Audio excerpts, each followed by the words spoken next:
વડોદરાની સયાજી હોસ્પિટલના તબીબ પર હુમલા મામલે હડતાળ. તબીબ પર હુમલો કરતા રેસિડેન્ટ તબીબો હડતાળ પર ઉતર્યા છે. વૃદ્ધાનો મૃતદેહ ડિકમ્પોઝ થવા મુદ્દે પરિવારે હોબાળો કર્યો છે. મૃતકના પરિવારજનોએ તબીબો પર કરેલા હુમલાને લઈને ભારે રોષ. રાવપુરા પોલીસે સમગ્ર મામલે પરિવારજનો સામે ગુનો દાખલ કર્યો છે. રેસિડેન્ટ તબીબોએ સુપ્રિન્ટેન્ડન્ટ કચેરી બહાર ધરણા કર્યા. ઇમરજન્સી સિવાયની તમામ સેવાઓથી દૂર તબીબો રહેશે.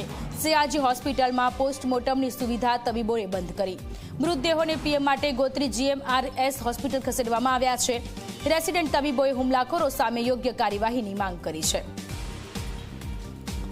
રાવપુરા પોલીસે સમગ્ર મામલે પરિવારજનો સામે ગુનો દાખલ કર્યો છે. વડોદરા હોસ્પિટલમાં તબીબો પર હુમલો કરવામાં આવ્યો હતો, જેને લઈને રેસિડેન્ટ તબીબો અત્યારે હડતાળ પર ઉતર્યા છે. અન્ય આવતા દર્દીઓ અત્યારે મુશ્કેલીમાં છે. મૃતદેહ ડિકમ્પોઝ થવા મુદ્દે પરિવારે ડોક્ટર પર હુમલો કર્યો હતો. આખો મામલો પોલીસે શાંત કર્યો છે.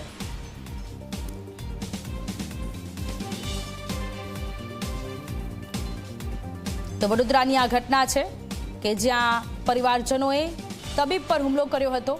રેસિડેન્ટ તબીબો સુપ્રિન્ટેન્ડન્ટ કચેરી બહાર અત્યારે ધરણા પર બેઠા છે.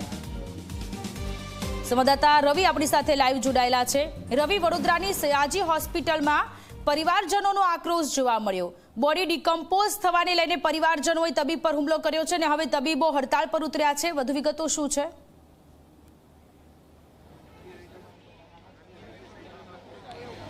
બિલકુલ, સૌપ્રથમ તો જે તબીબો અહીંયા હડતાળ પર ઉતર્યા છે, આ સુપ્રિન્ટેન્ડન્ટ કચેરીની બહારના દ્રશ્યો હું તમને બતાવીશ કે આપ જોઈ શકો છો કે તમામ તબીબો કે જે રાત દિવસ જે દર્દીઓની સેવામાં લાગેલા હોય છે, તેઓ આજે તેમના પર જે હુમલાની ઘટના બની છે તેને લઈને હડતાળ પર ઉતર્યા છે અને ઇમરજન્સી સેવાઓ સિવાય તમામ સેવાઓ બંધ રાખવાનો તેમને નિર્ણય લીધો છે.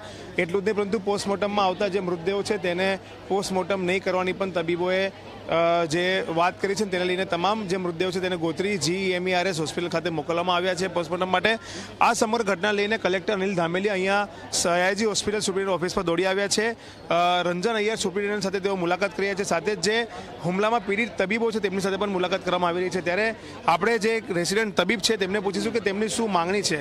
શું કહેશો? એક તો ઘટના આખી એવી છે કે બોડી ડિકમ્પોઝ થઈ ગઈ, તેના કારણે પરિવારજનોએ હુમલો કર્યો. હુમલો એ ના કરવો જોઈએ, ખંડિત કરીએ છીએ અમે પણ. શું માંગણી છે તમારી કે જેના કારણે તમે લોકો અહીંયા બેઠા છો? પ્રથમ વાત તો કે કાલે જે બોડી રાખવામાં આવેલી હતી એ સેવાના ધોરણે રાખવામાં આવેલી હતી. માનવતાના નાતે અહીંયા કોલ્ડ રૂમમાં રાખેલી હતી.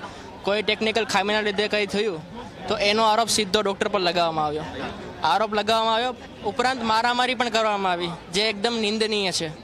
કોઈ માણસ 36 કલાક 48 કલાક તમારા માટે ડ્યુટી કરે છે, પોતાનું ઘર છોડીને, પોતાનું ખાવાનું છોડીને, પોતાની નીંદર છોડીને તમારા માટે કામ કરે છે, તો એની સાથે આવો વ્યવહાર તો ના જ થવો પડે. શું માંગણી શું છે હવે? અમારી માંગણી એવી જ છે કે જે અહીંયા 24/7 જે કામ કરે છે ડૉક્ટરો, એને પ્રોપર સિક્યુરિટી આપવામાં આવે. હાલ SSG હોસ્પિટલમાં 112 સિક્યુરિટી ગાર્ડ તૈનાત છે.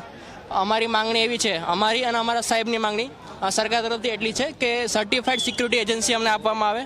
જેટલા ગાર્ડની અમારી માંગણી છે એટલા ગાર્ડ્સ આપવામાં આવે, જે પ્રોપર કામ કરે, ક્વોલિટી સિક્યુરિટી મળે અને જે કલ્પ્રિટ છે એના ઉપર પ્રોપર કાયદાકીય કાર્યવાહી અને અરેસ્ટ કરવામાં આવે. તમે શું કહેશો? जिस हिसाब से आप यहाँ पे सेवा देते हैं, कोल्ड स्टोरेज को बार बार बताया गया है कि उसकी कैपेसिटी बढ़ाई गई, सरकार से डिमांड की जा रही है, लेकिन वो नहीं हो रहा है, तो कहीं ना कहीं पेशेंट्स आपके साथ घर्षण कर रहे हैं. हाँ, वो उसमें भी सुधार होनी चाहिए. सबसे बड़ा तो इम्पोर्टेंट है सुरक्षा, सेफ्टी. मतलब चाहे वार्ड हो या फिर OPD हो, वार्ड में भी एक सगा के साथ, एक पेशेंट के साथ 10-10 सगा रहते हैं, जिसमें कि एक जरूरी है. मतलब एक पेशेंट के साथ एक सगा रहना जरूरी. 10-10 सगा आ जा रहे हैं और हमें फिर काम करने में भी डिस्टर्ब कर रहे हैं. वार्ड हो, OPD में भी एक पेशेंट के साथ 10-10 आ जा रहे हैं.